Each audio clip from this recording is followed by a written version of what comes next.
সবার জন্য রহমত ছিলেন, সবার জন্য আমার রাসূল বরকত ছিলেন। আমার রাসূলের মাথার চুল থেকে পায়ের তালু পর্যন্ত গোটা দেহের প্রত্যেকটা অঙ্গ আমার রাসূলের ছিল বরকতপূর্ণ। প্রিয় হাজিরিন, আমার রাসূলের আরেকটি শান বলে সমাপ্ত করছি। আমার রাসূল সাল্লাল্লাহু আলাইহি ওয়াসাল্লাম তিনি যখন ছোট ছিলেন, তিনি যখন দাদার তত্ত্বাবধানে ছিলেন, 5 বছর বয়স হলো আমার রাসূলের, তখন রাসূলুল্লাহ সাল্লাল্লাহু আলাইহি ওয়াসাল্লামের চোখ উঠল। কি বলেন, চোখ উঠে না? চোখ উঠলে ময়লা বের হয়, চোখে ব্যথা হয়। আল্লাহর হাবিব সাল্লাল্লাহু আলাইহি ওয়াসাল্লামকে আব্দুল মুত্তালিব দোয়া করলেন, দাওয়া দিলেন, কিন্তু রাসূলুল্লাহ চোখ ভালো হয় না।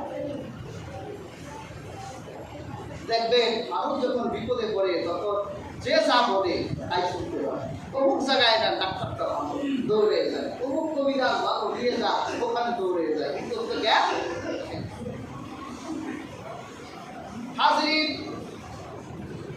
এক লোক বলল, আব্দুল মুত্তালিব নাতি নিয়ে কম দৌড়ালা না, তোমার এই এক জায়গার সন্ধান দেই। এক পাহাড়ের ভিতরে এক পাত্রী থাকে, ওই পাত্রী এত মুখে তার এত জোর, যদি কারো শরীরে ফু দেয় সুস্থ হয়ে যায়। তোমার নাতি মোহাম্মদকে নিয়ে ওই পাত্রীর কাছে যাও। আব্দুল মুত্তালিব রাহমাতুল্লাহ আলাইহিকে নিয়ে পাহাড়ের গুহায় দাঁড়িয়েছে। পাত্রী তো খুব ব্যস্ত মানুষ, রুগীর নাম শুনে যে রুগী এসেছে এটা শোনার পর তার ভিতরে আহমিকা আরো বেড়ে গেছে। দেখবেন যে যারা এইরকম যে আপনার সাথে কেউ দেখা করতে আসছে, একটু দেরি করে দেখা করে, নিজের দাম বাড়াবার জন্য। অনেকক্ষণ আল্লাহর হাবিব দাঁড়িয়ে রইলে, ছোট্ট মুহাম্মদুর রাসূলুল্লাহ আল্লাহর হাবিব একটু মেজাজ গুলো, এতক্ষণ দাঁড়িয়ে রইলাম, বের হচ্ছে না কেন? ওই পাহাড়ের গুহায় আল্লাহর হাবিব একটু গোটার হাত রেখেছে, গোটা পাহাড়টাকে বের হচ্ছে।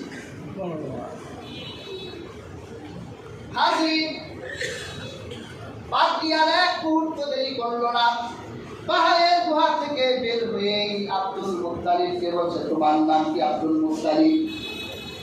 আব্দুল মুত্তালিব বলে, হ্যাঁ আমার নাম আব্দুল মুত্তালিব। তোমার সাথে এই যে কিশোর যুবক, কিশোর ছেলেটি দাঁড়িয়ে আছে, এর নাম কি? মুহাম্মদ। বলে, হ্যাঁ এর নাম মুহাম্মদ। আব্দুল মুত্তালিব বলে, আপনি আমাকে কিভাবে চিনেন? আমি তো আল্লাহর খানায় কাবার প্রধান দায়িত্ব বোধক, আমি তো দায়িত্ব পালন করি। আপনি কি হজ করতে গিয়ে আমাকে দেখেছেন নাকি? না না, তোমাকে কোনোদিন দেখি নাই, তবে তোমার নাম আমি তাওরাতে পেয়েছি। আমি তো তোমার জন্য তোমাকে চিনলাম। এই যে ছেলেটা, এই ছেলেটার নাম কি? মুহাম্মদ। বলে, ভাইয়ের নাম মুহাম্মদ।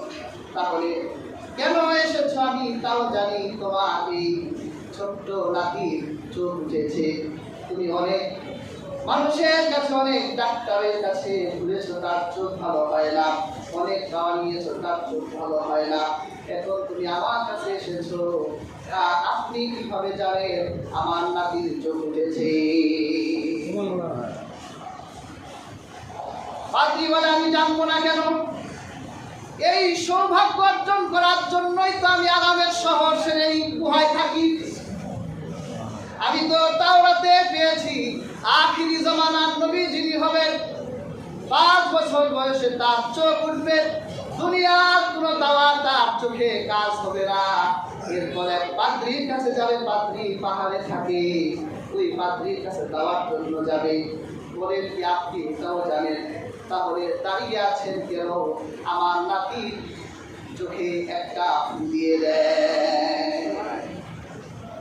পাদ্রী বলে, বলো কি তুমি? তোমার এই নাতির চোখে ফু দেওয়ার মতো মুখ তো আর জন্ম হয় নাই এই দুনিয়ায়। এই দুনিয়ার কোনো মুখ নাই যে তোমার নাতির চোখের উপর ফু দিবে। আব্দুল মুত্তালিব বলেন কি তাহলে আমার নাতি ভালো হবে কিভাবে? হায় হায় আব্দুল মুত্তালিব, তুমি তো জানো না তোমার নাতির চোখের শেফা তোমার নাতির কাছে আছে। তুমি যদি আগে জানতে তাহলে কোথাও দৌড়াতে না। বলেন কি কোথায় আছে? তোমার নাতির মুখ থেকে একটু থুতু বের করে চোখে লাগিয়ে দাও, সুস্থ হয়ে যাবে। আল্লাহ হাবিবের মুখ থেকে থুতু দিয়ে যখন আল্লাহ হাবিবের চোখে দেওয়া হলো, আল্লাহ হাবিব মুহূর্তের মধ্যে সুস্থ হয়ে গেলেন। তাহলে রাসূলুল্লাহ মুখে থুতু আছে, লবণাক্ত পানিতে আল্লাহ হাবিব থুতু দিয়ে মিষ্টি হয়ে যায়। আবু বকরকে বিষাক্ত সাপ কামড় দিয়েছে, আল্লাহ হাবিবের থুতু দিলে ভালো হয়ে যায়। বেয়ার হাজিরিন, শুধু তাই নয়, ইবনে হাজার আসকালানী রেখেছেন আল্লাহ হাবিবের পেশাবটাও ছিল জমজমের পানির চেয়ে পবিত্র। আল্লাহ হাবিবের পেশাব উম্মে আয়মান রাতের বেলা তৃষ্ণা পাওয়ায় আল্লাহ হাবিবের পেশাব খেয়ে ফেলেছিলেন। আল্লাহ হাবিব সকালবেলা যখন উম্মে আয়মানকে বলেছিলেন, উম্মে আয়মান আমার খাটের নিচে আমার পেশাব আছে, কোথাও ফেলে দাও। আয়মান বলল, ইয়া রাসূলুল্লাহ বলেন কি, আমি তো পানি মনে করে খেয়েছিলাম, আমার জীবনে এত ভালো পানি কোনোদিন খাই নাই। আল্লাহ হাবিবের রক্ত ছিল পবিত্র।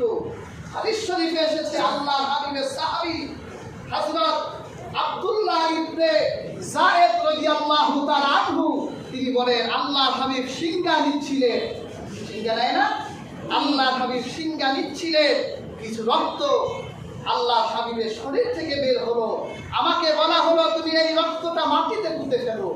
আমি রক্তটা নিয়ে চিন্তা করলাম আল্লাহর হাবিবের রক্ত আমি মাটিতে পুঁতে ফেলবো, এর চেয়ে আমি খেয়ে ফেলি। আমার দেহের অংশের সাথে আল্লাহর হাবিবের দেহের অংশ মিলে যা, এই চিন্তা করে এই নিয়ত করে সে আল্লাহর হাবিবের রক্ত খেয়ে ফেলে। আল্লাহর হাবিব বলল, তুমি কি সেই রক্ত পুঁতে ফেলেছো? সে বলল, ইয়া রাসূলুল্লাহ, আমি রক্ত পুঁতে ফেলিনি, বরং আমি আপনার রক্ত খেয়ে ফেলেছি। আমার শরীরের অংশের সাথে আপনার রক্ত জানি মিশে যায়। আল্লাহ হাবিব বলেছেন, আজ থেকে আল্লাহ তোমার জন্য জাহান্নামের আগুন হারাম করে দিয়েছে। সুবহানাল্লাহ। এটা বানোয়ার কথা নয়, এগুলো হাদিস। যে রাসূলের সম্মান এত মর্যাদা, সেই রাসূলের তাজিম মর্যাদা আমরা কখনো দিতে পারলাম। সেজন্য হাজরিন, আমার হাবিবের সম্মান মর্যাদা আমাদের বুঝতে হবে, আল্লাহর হাবিবের দেখানো পথ অনুযায়ী আমাদের চলতে হবে। আল্লাহ তাআলা আমাদের